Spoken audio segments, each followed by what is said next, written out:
ஒருத்தர் சொல்றாரு, நீங்க எஃபி யூஸ் பண்றீங்களா அப்படின்னு. நீங்க ஃபேஸ்புக் யூஸ் பண்றீங்களா? அவர் சொல்றாரு, நான் எங்கம்மா ஃபேஸ்புக் யூஸ் பண்றேன், அதுதான் என்னை யூஸ் பண்ணிக்கிட்டு இருக்கு அப்படின்றார். அந்த அளவுக்கு இன்னைக்கு நம்ம நேரத்தை எல்லாம் இந்த வலைத்தளங்கள் அப்படியே சாப்பிட்டுட்டு இருக்குது. சும்மா அதுல போய் ஒரு போஸ்டிங் போட்டுட்டு வரலான்னு உள்ள போனா 1 மணி நேரம் கழிச்சுதான் வெளியில வர்ற அளவுக்கு அது ஏதோ நம்மளை ஒரு அடிமைப்படுத்தி கொண்டிருக்கிற இந்த நேரத்தில் நம்ம வெளியில புத்தகங்களை கையில் எடுத்து பார்ப்பதற்கும் முடியே மாலை நேரத்தில் இப்படி உலா வருவதற்குமான ஒரு வாய்ப்பு பார்ப்பதற்கே மகிழ்ச்சியாக இருக்கிறது. ஏன்னா இன்னைக்கு எல்லாமே மீம்ஸ் பார்த்து தான் தெரிஞ்சுக்கிற அளவுக்கு காலம் மாறிடுச்சு. ஒரு 10-15 நாளைக்கு முன்னாடி புடவை தினம் அப்படின்னு ஒன்று வந்திருக்குது போல, அதே மீம்ஸ் பார்த்து தான் நம்ம தெரிஞ்சுக்கிறோம். அதுல ஒரு மீம்ஸ் ஒரு இளைஞன் போட்டு விட்டுருக்கிறாரு. பார்வதியும் பரமசிவனும் ஒரு புடவை கடைக்கு வர்றாங்க.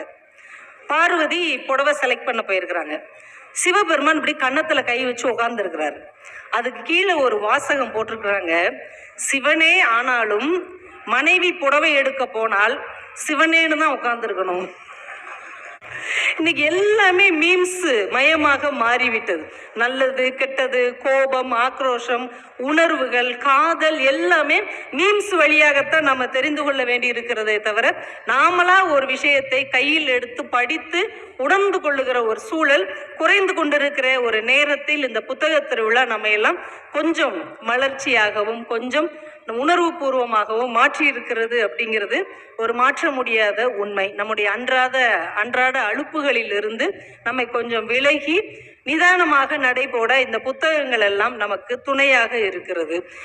சில பேரை பார்த்தோன்னே கேட்பேன், என்ன ரொம்ப சந்தோஷமா இருக்கிற போல அப்படின்னா, அவர் என்ன நெத்தியிலே எழுதி இருக்கிறாரு, நான் சந்தோஷமாக இருக்கிறேன் அப்படிங்கிறத. அவங்க முக உணர்வை பார்த்த உடனே நம்ம நம்புறோம், ரொம்ப ஜாலியா சந்தோஷமா இருக்கிறாரு. ஆனா அவர் மனசுக்குள்ளதான் அவர் சொல்றாரு, நானே இஎம்ஐ கட்டி 8 மாசம் ஆச்சு, எப்படா வீட்டை விட்டு துரத்துவாங்கன்னு தெரியல. ஆனா வெளியில முகத்தை எல்லாம் சிரிச்ச மாணிக்க வச்சிருக்கிறோம்.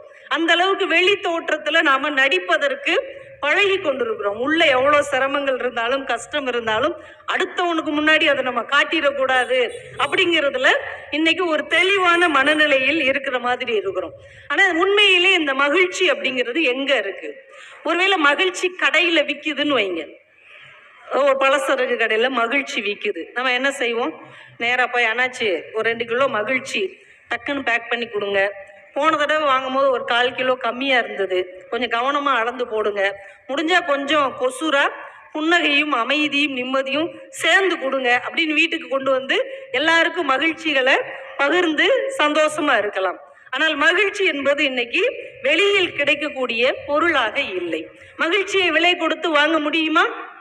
இந்த இடத்தில் நீங்கள் யாரோடு உங்களை ஒப்பிட்டு பார்க்கிறீர்கள் என்பதில் தான் உங்களுடைய மகிழ்ச்சியும் நிம்மதியும் இருக்கிறது அப்படிங்கிறத நாம தான் அளவுகோல் தேர்ந்தெடுக்க வேண்டுமே தவிர இன்னொருவரை வைத்து நமக்கான அளவுகோலை ஒருபோதும் நாம தீர்மானிக்க கூடாது. இதுல முடிவு பண்ணிட்டோம்னா நிம்மதியா இருக்கலாம். மகிழ்ச்சிங்கிறது நம்முடைய மனதின் நிறைவில் இருக்கிறது, நிறைய பொருளில் இல்லை, நம் மனதின் நிறைவில் இருக்கிறது. அப்படின்னு பாத்தீங்கன்னா நாம மகிழ்ச்சியானவர்கள் தான்.